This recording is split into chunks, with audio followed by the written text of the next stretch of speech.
నెల్లూరు జిల్లా సర్వేపల్లి నియోజకవర్గంలోని తోటపల్లి గూడూరు మండలం కోడూరు గ్రామానికి చెందిన బీనేటి వీరరాఘవయ్య 1975వ సంవత్సరంలో ఎమర్జెన్సీ కాలంలో అరెస్ట్ అయ్యి 100 రోజులు జైలు జీవితం గడిపారు.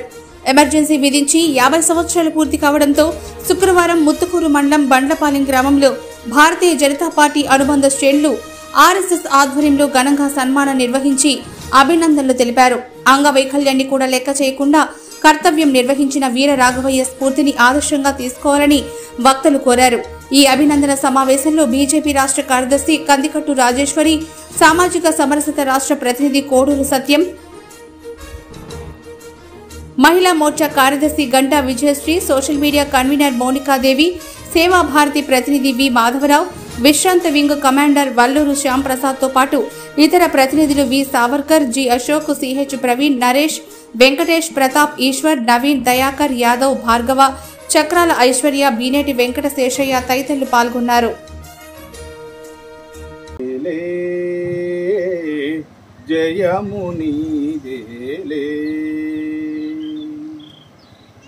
పూలమాలకు తలను వంచకు, పొగడ్తలు విన చెవులనీయకు.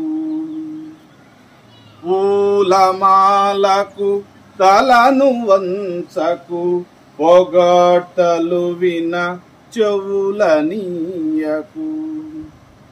జాతి వైభవ సౌధమడుగున పునాదిరాయిగా నిలిచెదవులే కర్మశీలి.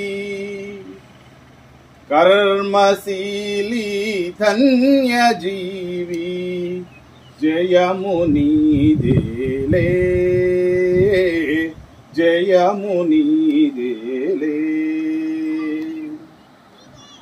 స్వార్థమను వీడు నేలను, సంఘమను నాగలిని దున్నుచు. స్వార్థమను వీడు నేలను, సంఘమను నాగలిని దున్నుచు. ప్రేమయను అంబుల ధరుముచు, శక్తి పంటను పెంపు చేతు కర్మశీలి. కర్మశీలి ధన్యజీవి, జయము నీదేలే, జయము నీదేలే, జయము నీదేలే, జయము నీదేలే.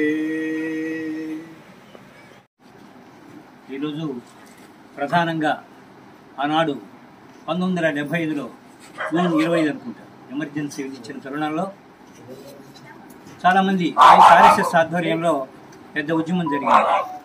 అందులో కావల్లో చాలామంది అరెస్ట్ అయినారు.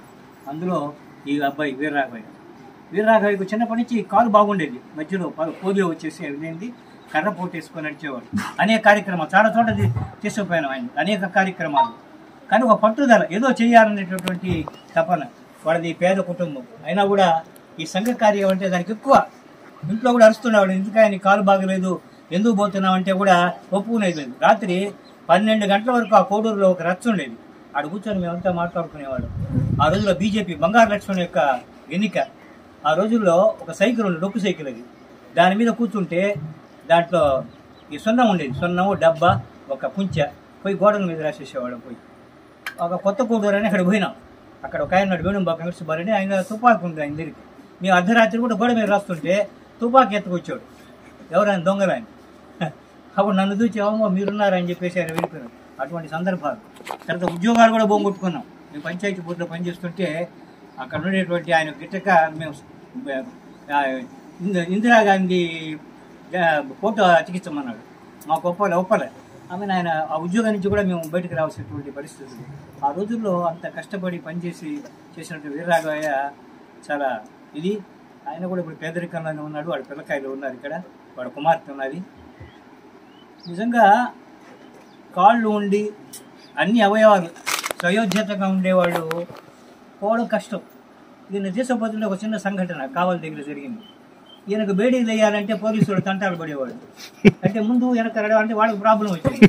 ఎందుకే నువ్వు రావడం ఎందుకైంది అంటే ఒకే మాట అన్నాడు, కాళ్ళు ఉండేవాళ్ళన్నా వస్తున్నారు పోనీ వాళ్ళని వచ్చే పరిస్థితి నేను ఇచ్చేస్తానన్నాడు. నిజంగా నాకు ఇదేసింది అనమాట. అప్పటి నుంచి కూడా పట్టుదలతో పనిచేస్తూ చాలా కార్యక్రమాలు పనిచేసాం. ఇవాళ చాలా సంతోషం, ఎందుకంటే 50 సంవత్సరాల తర్వాత గుర్తు పెట్టుకొని తర్వాత ఇంకో ప్రధాన కోరికుంది. మన గవర్నమెంట్ అధికారంలోకి వచ్చిన తర్వాత భారతీయ జనతా పార్టీ ఏ విధంగా అయితే కాంగ్రెస్లో ఏటైతే స్వాతంత్ర సమర యోధులకు ఏ విధంగా పింఛను పెంచారో అదేవిధంగా వీళ్ళు కొంత పారితోషికం ఇచ్చేస్తే బాగుంటుంది. అందుకోసం మనంతా కూడా బీజేపీ కానీ అంతా కూడా ఒక రెజల్యూషన్ పాస్ చేసి మోడీ గారికి పంపిస్తే బాగుంటుందని చెప్పేసి నా ఉద్దేశం. చాలా సంతోషం. నేను జమీన్ రైతు, తర్వాత స్వర్ణసాగర్ అనే పేపర్ విలేకరిని, నేను మొత్తం జిల్లా అంతా చూస్తుంటాను. ఇది ఈ విధంగా సన్మానించుకోవడం మీరంతా రావడం చాలా సంతోషం. బీజేపీ శ్రేణులన్నీ వచ్చి రావడం, రాజేశ్వరమ్మ గారు నేను చూస్తుంటాను, ఆమె ఈ ఇందుకూరుపేట సత్యాగ్రహాశ్రమం నేనే వార్తలు రాస్తుంటా, పేరు వస్తుంటుంది. ఈ విధంగా చాలా సంతోషం. మీరంతా యువత అంతా కూడా వచ్చేసి ఇవాళ బీజేపీ అధికారంలోకి రాకముందు చేయడం గొప్ప విషయం. ఇవాళ బీజేపీకి పనిచేయడం చాలా సులభం. ఆ రోజులు అట్ట కాదు, బీజేపీ పనిచేయాలంటే చాలా కష్టం. అనేక ఆటుపోట్లు ఎన్నో ఎదుర్కొన్నాం అనమాట. అటువంటి క్లిష్ట పరిస్థితుల్లో సత్యం గారు కానీ వీళ్ళంతా కూడా కృషి చేసి ఈనాటి వరకు పోరాడారు. కాబట్టి ఇదంతా కూడా మన యొక్క ఆర్ఎస్ఎస్ రాష్ట్రీయ స్వయం సేవక సంఘం యొక్క క్రమశిక్షణ కృషి దాంట్లోంచి ఉద్భవించిన వాళ్ళే మనమంతా. కాబట్టి ఈ కార్యక్రమం వీరరాఘవయ్యను సన్మానించడం మంచి కార్యక్రమం భావిస్తూ వివరిస్తుంది.